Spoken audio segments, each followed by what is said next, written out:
Como é bom trazer notícias boas aqui, né, rapaziada? Porque muitos torcedores pensam que, pelo menos eu tô falando aqui pelo legado Zulino, tá? Que a gente é só portador de notícia ruim. Não, não. Assim como também o canal não foi feito só para criticar a diretoria. Não foi feito só para cobrar jogador. Foi feito principalmente para apoiar.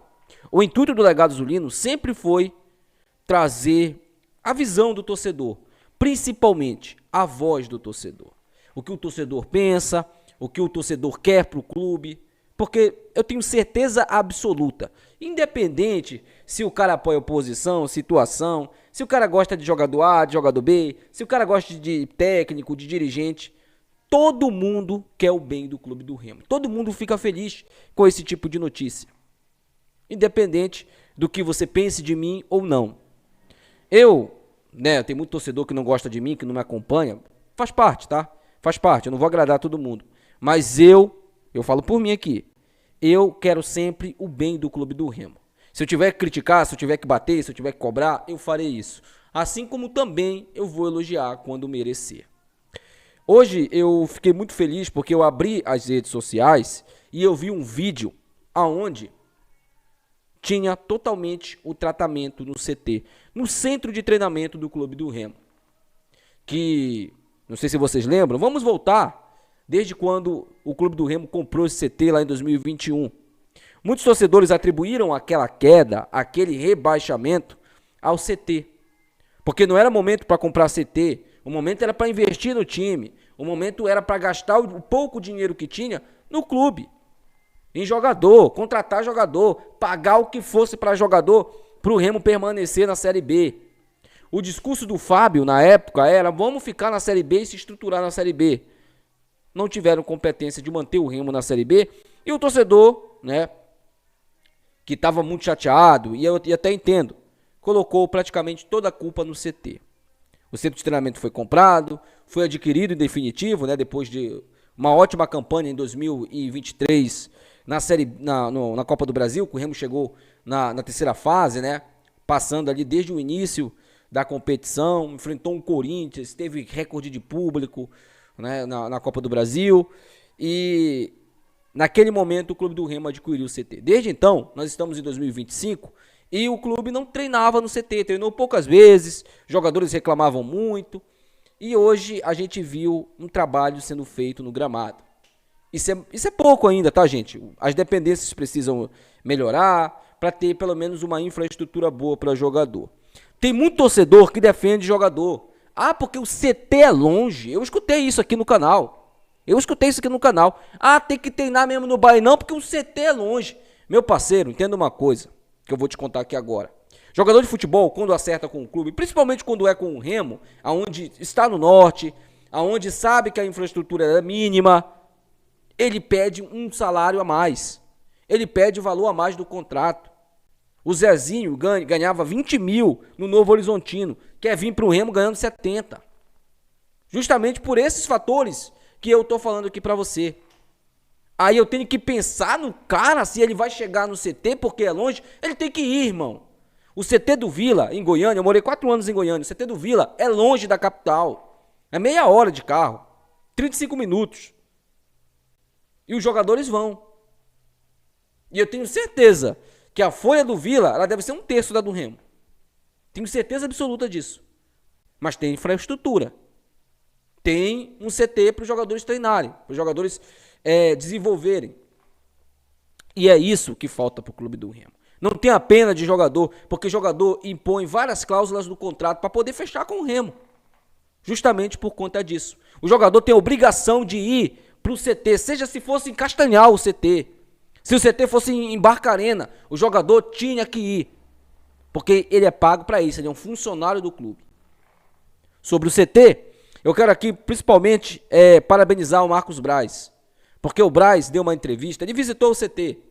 Está fazendo o que um executivo tem que fazer. Olhar tudo que tem ali, que o clube é dono, as estruturas. E ele falou sobre o CT.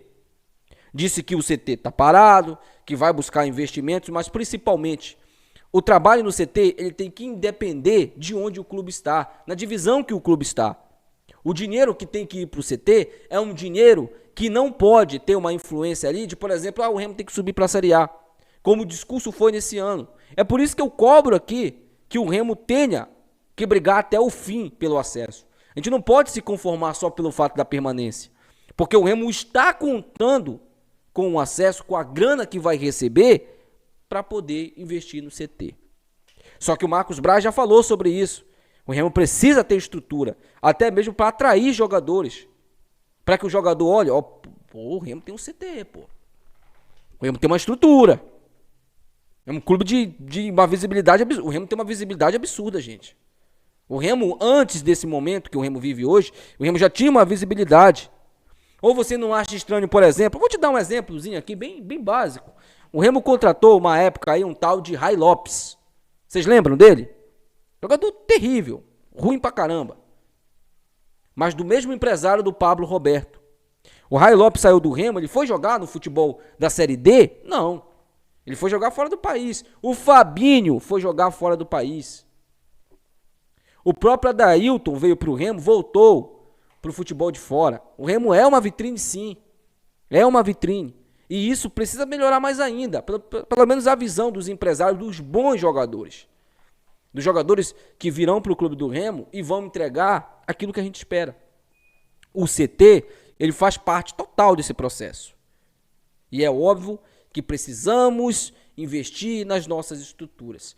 Mais uma vez, parabéns à diretoria. É isso que tem que ser feito. É isso que tem que ser trabalhado. O CT precisa sair do papel. E principalmente, o clube precisa treinar nele. Por falar em clube do Remo, né, temos aí o time titular para o jogo de hoje. Nicolas Ferreira será titular, tá? E é basicamente aquele time que eu falei ontem para você. Marcelo Rangel no gol, lateral direito Nathan Santos, dupla de zaga Camutanga e Reinaldo, lateral esquerdo Sávio, meio de campo Caio Vinícius, Pavani e o Cantilho. O ataque Davó, Marrone e Nicolas Ferreira, ou Nico Ferreira, né? Como ele é carinhosamente falado. Espero sinceramente que o Remo hoje tenha vontade. Teve um torcedor que comentou ontem algo bem interessante. O Remo hoje tem que entrar como se fosse uma final em campo. Tem que esquecer que o adversário está passando por crise, que o adversário está desesperado. O Remo tem que ir para cima hoje. É um time que está na parte de baixo da tabela, é um time que vem mal no campeonato. O Remo não pode jogar amedrontado hoje. O Remo perdeu pontos importantes contra o Goiás, onde podia ter vencido o jogo, e perdeu pontos contra a Ferroviária. Para o Remo voltar a sonhar pelo acesso, o Remo tem que ter no mínimo uma sequência de 3 vitórias seguidas, no mínimo. Agora vai enfrentar o América, tem condições de vencer. Depois enfrenta o Botafogo, tem condições de vencer também. E depois pega um Coritiba lá no Couto Pereira, que é muito difícil, tá? O time do Coritiba é muito bem treinado. Ontem eu vi o jogo contra a Chape. Eu assisti ontem esse time do Coritiba contra a Chapecoense. É um time cascudo, complicado, troca passes rápidos, tem jogadores individualmente muito bons, então não vai ser fácil pro Remo. Ah, mas a Mucura ganhou lá. Gente, aquilo ali foi um ponto fora da curva, foi uma zebra absurda. Que acontece muito com a Mucura, né? Esse tipo de zebra. Agora, o Remo, o buraco é mais embaixo, até porque eles sabem que o Remo tem muito mais qualidade que a Mucura. Eles jogaram de salto alto contra a Mucura também. Eles menosprezaram o time da Mucura, visivelmente, e tomaram aquele fumo merecido. Agora, meu amigo, não será com essa mesma colher de chá. É óbvio que eu quero que o Remo vença lá. E o Remo tem condições. Vencendo o Coritiba lá, volta com moral para Belém, para enfrentar o Criciúma. Tendo uma sequência de 3 vitórias seguidas no campeonato, enfrentando o Criciúma, que é um adversário direto pelo acesso, não se engane perante a isso, o Remo tem condições sim de, nesse jogo do Criciúma, já estar no G4 da competição. Mas para isso, vai ter que jogar o jogo de hoje como se fosse uma final, com muita vontade, muita dedicação dentro de campo. Deixa aí nos comentários, quero saber sua opinião, seu palpite. Meu palpite pro jogo de hoje, 2-1 pro Remo. Acredito que o Remo volta a vencer no campeonato. Mas deixa aí seu comentário, deixa aí o seu palpite, tá? Até o próximo vídeo. Tchau.